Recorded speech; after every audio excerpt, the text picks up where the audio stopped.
Mm-mm, mm-mm, mm-mm, mm-mm, mm-mm.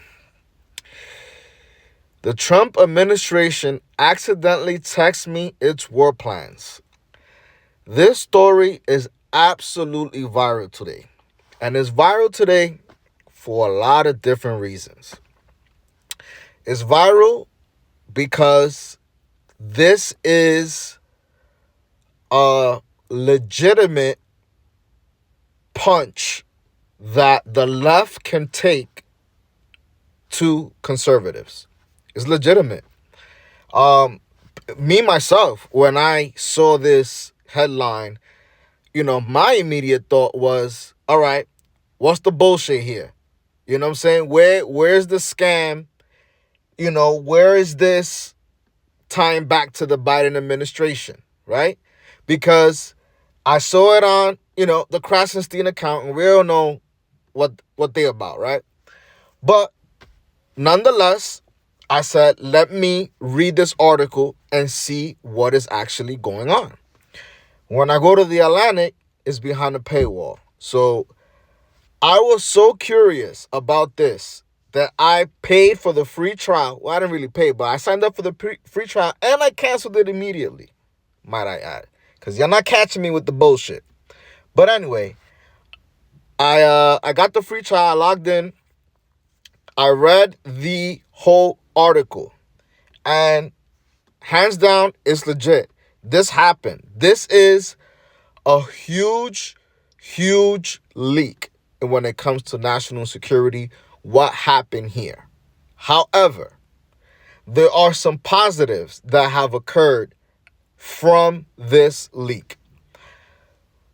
The negative is that it shows that people are not on their job, unfortunately. You know what I mean? And that they should have a little bit more care when it comes to operational security, hands down.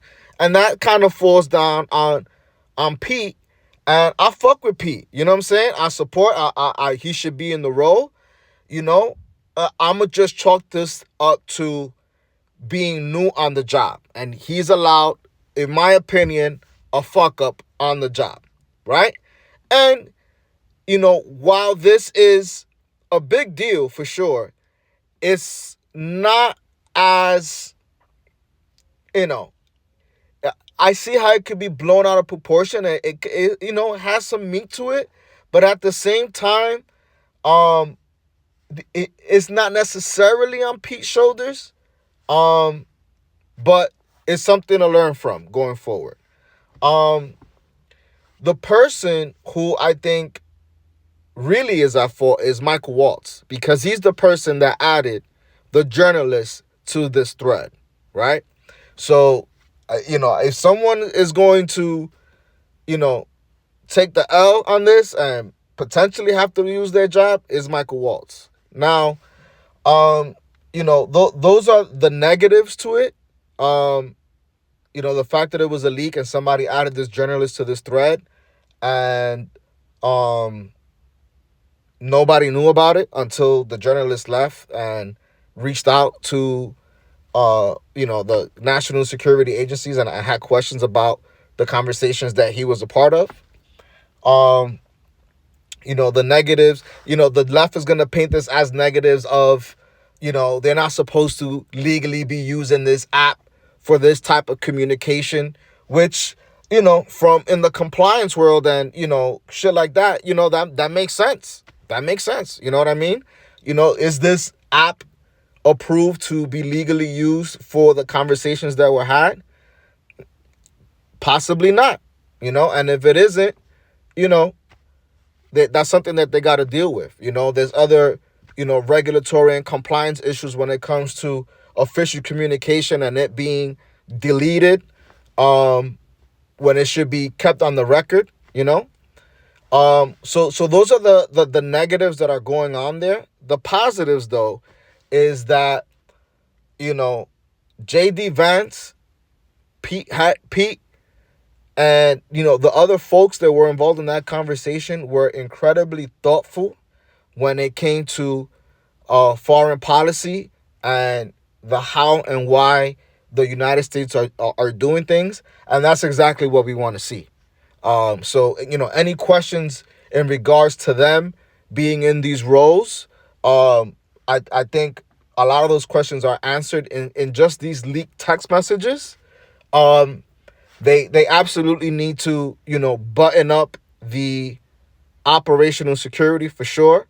These type of conversations should absolutely be held, in apps that are approved to have these conversations. But yeah, I think this is a legit, you know, strike against the Trump administration and, what they got going on in terms of operational security. I think it's something they could easily fix. I did vote for Trump. I am Team MAGA. I am Team Doge. I am Team Pete Hexpack. Pete, sorry, I fucked up your name, but I fuck with you.